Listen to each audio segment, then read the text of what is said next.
이단 신천지를 상대로 탈퇴자들이 제기했던 손해배상 청구 소송에서 신천지 측이 피해자 일부에게 손해배상금을 지급하란 최종 판결이 나왔습니다.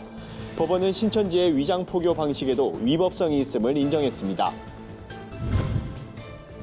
지난해 해외에 파송된 한국 선교사 수는 171개국 총 2만 8천여 명으로 예년보다 46명 증가한 것으로 나타났습니다. 한국세계선교협의회는 선교계의 질적 성장을 위해 힘쓰겠다는 계획을 밝혔습니다. 어린이와 청소년에게 올바른 인성을 가르치고 비전도 심어주는 백석 쿰캠프가 천안 백석대학교에서 열렸습니다.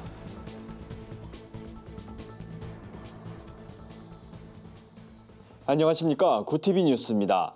이단 신천지를 상대로 탈퇴자들이 제기했던 손해배상 청구 소송에서 신천지 측이 피해자 일부에게 손해배상금을 지급하란 최종 판결이 나왔습니다. 법원은 신천지 교회의 책임을 인정하며 위장포교 방식에도 위법성이 있다고 판단했습니다. 향후 종교 사기 피해자들이 법적인 피해 보상을 받을 수 있게 하는 판례가 될 것으로 기대됩니다. 자세한 소식 김민주 기자가 보도합니다. 소위 이단 사이비 단체의 위장 포교가 위법하다는 판결이 국내에서 처음으로 나왔습니다. 이단 신천지의 종교 사기로 청춘을 빼앗긴 피해자들이 제기한 청춘 반환 소송에서입니다. 대전지법 서산시원 1심 재판부는 14일 신천지가 피해자 일부에게 손해배상금 500만 원을 지급하란 판결을 내렸습니다. 이와 함께 법원은 신천지 서산교회의 책임을 인정하는 동시에 신천지의 위장 포교가 위법이라고 판단했습니다. 전도 대상자가 교리에 순화될 때까지 정체를 드러내지 않는 위장 전도 방법은 종교의 자유를 넘어 헌법 질서에 어긋난다고 본 겁니다. 다만 재판부는 피고인 가운데 신천지 서산교회의 책임은 인정했지만 나머지 신천지 관계자 5명에 대해선 가담 행위나 특정 사실에 대한 입증이 부족하다며 기각했습니다. 이번 소송 결과는 신천지의 대표적인 포교 방법인 위장 모략 전도가 위법 행위로 인정됐다는 것에 의미가 있습니다. 또 향후 종교 사기 피해자들이 법적인 피해 보상을 받을 수 있게 하는 판례가 될 것으로 기대를 모으고 있습니다.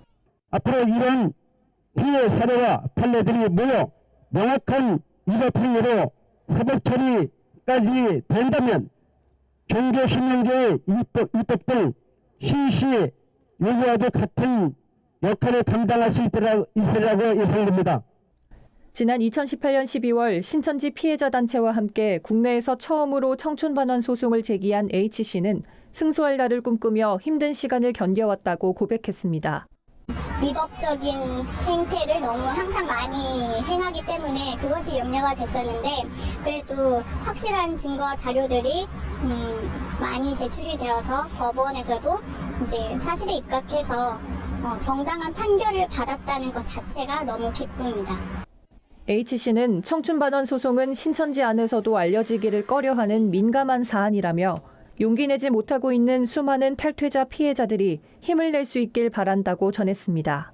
전국 신천지 피해자연대는 아직도 전국에 신천지 피해자들이 많다며 이번 판결을 시작으로 청춘반환 소송이 이어져서 이단 사이비의 위법성이 밝혀지도록 도울 것이라고 말했습니다. 구티비 뉴스 김민주입니다.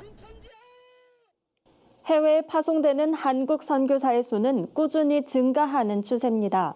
하지만 양적인 성장 못지않게 질적인 성장에 주력해야 한다는 목소리도 높습니다.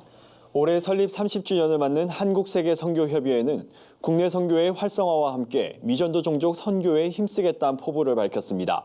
한혜인 앵커가 보도합니다. 한국세계선교협의회 KWMA가 설립 30주년을 맞아 전 세계 복음화를 위해 한국교회의 선교 활성화와 미전도 종족 선교에 주력하겠다고 밝혔습니다. 구체적인 사역 계획으로는 한국교회 선교동원 운동 지원, 세계 선교 리더십 교류 사업 등이 꼽혔습니다.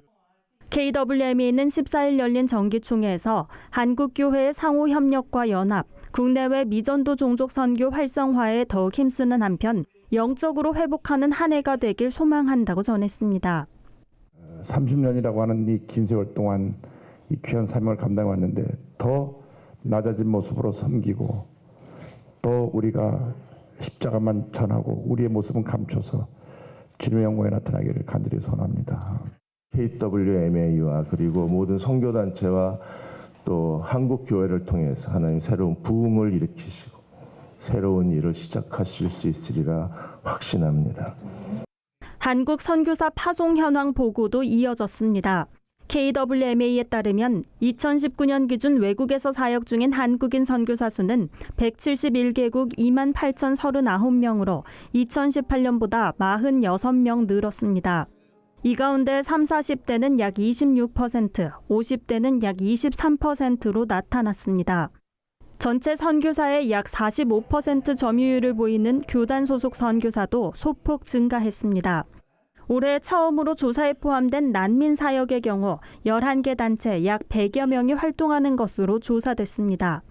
이와 관련 KWMA는 세계 곳곳에서 사역 중인 선교사의 사역을 모두 통계화시키기엔 한계가 있다면서 파송 선교사의 증가 숫자에 민감하기보단 질적 성장에 힘써야 한다고 말했습니다. 한편 이날 총회에선 신임 이사장의 수영로 교회 이규현 목사, 신임 회장의 대전 대흥 침례교회 조경호 목사가 각각 선임됐습니다. KWMA는 1990년 설립된 선교 연합단체로 15개 회원교단과 약 140개의 회원 선교단체가 소속돼 있습니다. 구TV 뉴스 한혜인입니다. 겨울방학을 맞은 초중학교 학생들을 위한 인성교육 프로그램 백석쿰 캠프가 13일 6일간의 일정으로 열렸습니다. 전국에서 온 천여 명의 아이들은 다양한 활동을 통해 배려와 협동 정신을 배웠습니다. 올해는 특히 인성교육은 물론 아이들의 비전을 찾아주고 건강한 사회인이 되도록 돕는 직업체험 활동 프로그램이 마련돼 눈길을 끌었습니다. 참가 학생들은 각자 되고 싶은 직업을 탐색하고 체험도 하며 꿈에 대한 서로의 생각을 나눴습니다. 대학생들은 방학을 반납하고 아이들의 꿈을 도왔습니다. 올해로 24년째 진행되고 있는 백석쿰 캠프는 어린이들과 대학생들이 함께 미래의 꿈과 희망을 키워가는 공간으로 거듭나고 있습니다. 백석대 백석문화대 인성개발원 전상원 팀장은 백석쿰 캠프에 참가한 어린이와 청소년들이 참다운 사람으로 성장하길 바란다고 말했습니다.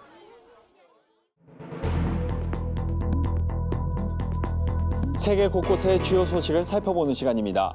태국에서 중국 폐렴 환자가 발생한 것으로 확인됐습니다.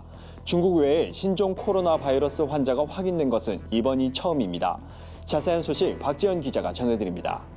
태국에서 이른바 중국 폐렴 환자가 발생한 것으로 처음 확인됐습니다. 일간 방콕포스트에 따르면 찬이라군 보건부 장관은 지난 8일 중국 우한에서 방콕으로 입국한 중국인 여성이 신종 코로나 바이러스에 감염된 사실이 확인됐다고 발표했습니다. 중국 이외에 이번 바이러스 환자가 확인된 것은 처음으로 당시 여성은 공항 입국 당시 발열 증상을 보여 격리 치료를 받아왔습니다. 이와 관련해 세계보건기구는 사무총장이 주재하는 긴급위원회를 소집할 수도 있다고 밝혔습니다. 필리핀 수도 마닐라 탈화산에 더 큰 폭발이 다시 발생할 징후가 나타나고 있습니다. 현지 언론에 따르면 필리핀 지진화산연구소는 탈화산에서 용암 활동이 계속되고 있으며 높이 800m의 짙은 회색 증기가 분출되고 있다고 밝혔습니다. 또 분화구 주변에서도 다수의 새로운 균열이 나타나는 등 땅속에서 마그마가 올라오고 있는 것으로 전해졌습니다. 당국은 인근 지역의 짙은 화산재 낙하가 상당 기간 이뤄질 것으로 보고 이재민들이 집에 돌아가지 못하도록 조치를 내리고 있습니다. 프랑스에 한 달 넘게 이어지고 있는 연금 개편 반대 총파업으로 세계적인 패션 행사 파리 패션 위크 주최 측이 타격을 입고 있습니다. 파리 등 주요 도시에 대중교통이 마비되고 물류 유통난까지 겹치면서 패션쇼 준비에 차질이 빚어진 겁니다. 또 일부 런웨이를 취소하는 디자이너까지 등장했습니다. 파리 패션 위크를 주관하는 프랑스 패션 연합회는 패션쇼장에 의자를 갖다 놓는 일조차 쉽지 않다며 총파업이 전체 유통망에 악영향을 주고 있다고 말했습니다. 구TV 뉴스 박재현입니다. 오늘의 사회 이슈를 차진환 기자가 종합해드립니다. 오늘의 이슈 포커스입니다. 한미일 외교장관이 미국 샌프란시스코에 모여 머리를 맞댔습니다. 강경화 외교장관은 14일 샌프란시스코 펠로알토에서 한미회담을 시작으로 한미일, 한일회담을 가졌습니다. 먼저 열린 한미회담에선 북한에 대한 긴밀한 대북 공조와 함께 호르무즈 해협 파병 문제가 논의됐습니다. 이어 한미일 외교장관이 만나 북핵 문제와 관련해 3국 간 협력 방안을 논의했고 한일회담에선 강제징용 판결 문제와 관련한 해결책을 두고 의견을 교환했습니다. 양육비를 주지 않은 부모를 압박하기 위해 그들의 신상을 공개해온 배드파더스 사이트 관계자에게 법원이 무죄를 선고했습니다. 15일 수원지법은 명예훼손 혐의로 기소된 57살 구모 씨에 대한 국민참여재판에서 이같이 선고했습니다. 재판부는 구 씨 등이 자신의 이익이 아닌 아이들의 양육비 지급을 위해 대가 없이 사이트를 운영한 만큼 개인의 명예훼손 정도보다 공익성이 더 크다며 무죄라고 판시했습니다. 국세청의 연말정산 간소화 서비스가 15일 오전 개통되면서 본격적인 근로소득자들의 지난해 연말정산 작업이 시작됐습니다.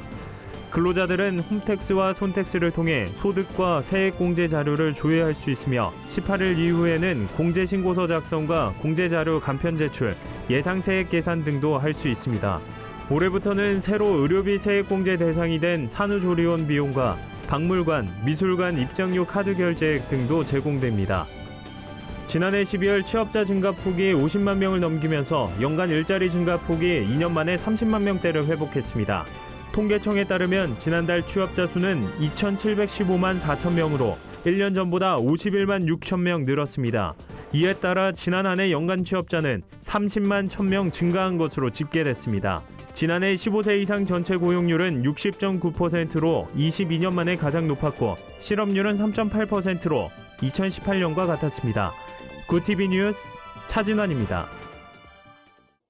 글로벌 선교 방송단과 함께하는 교계 소식을 윤인경 기자가 전해드립니다. 기독교대한 감리회가 한국교회와 감리회의 과거 통일 정책을 돌아보고 앞으로의 방향성을 논의하는 평화통일 정책 심포지엄을 열었습니다. 감신대학교 하희정 박사는 통일 한반도가 새로운 변화를 앞두고 마지막 진통을 겪고 있는 시점에서 감리교회는 지금껏 유지해온 소극적 태도를 과감히 버려야 한다며 1세대 통일운동가들이 남겨놓은 역사적 과제인 기독교와 사회주의자들의 대화를 연습해야 한다고 강조했습니다. 총신대학교 전 재단이사들이 교육부의 임원 취임 승인 취소 처분에 불복해 제기한 이사 복귀 소송에서 패소했습니다. 서울행정법원 재판부는 총신대 전 이사 10명이 교육부 장관을 상대로 제기한 임원 취임 승인 취소 무효화 청구를 기각했습니다. 이번 소송을 진행한 총신대 전 이사들은 김영우 전 총장 당시 총신대 정관을 개정해 학교 사유화 논란을 일으킨 책임으로 교육부로부터 취임 승인 취소 처분을 받은 바 있습니다. 한국세계선교협의회가 4개월 넘게 계속되는 대형 산불로 고통받는 호주 국민들을 돕기 위해 지원에 나서기로 했습니다. KWMA 측은 선교 동역자인 호주 교인들의 아픔을 함께하고 사랑을 나눈다는 의미에서 지원하기로 했다며 부산 수영로 교회를 비롯해 여러 관계자들이 구호기금과 모금 마련에 나설 예정이라고 설명했습니다. 사단법인 한국가족보건협회가 낙태 문제를 주제로 한 국제생명주의 포럼을 개최했습니다. 미국의 생명주의 운동단체인 세이브 더 스톡스 허브 메커스 이사장은 오늘날 미국의 많은 주에선 태아를 생명으로 여기지 않는다면서 교회는 낙태가 왜 죄이고 살인인지 생명의 가치가 무엇인지 적극 알려야 한다고 강조했습니다. 구TV 뉴스 윤인경입니다. 이상으로 뉴스를 마칩니다. 구TV 뉴스는 인터넷 신문 데일리 굿뉴스를 통해서도 보실 수 있습니다. 오늘도 함께해 주신 여러분 고맙습니다.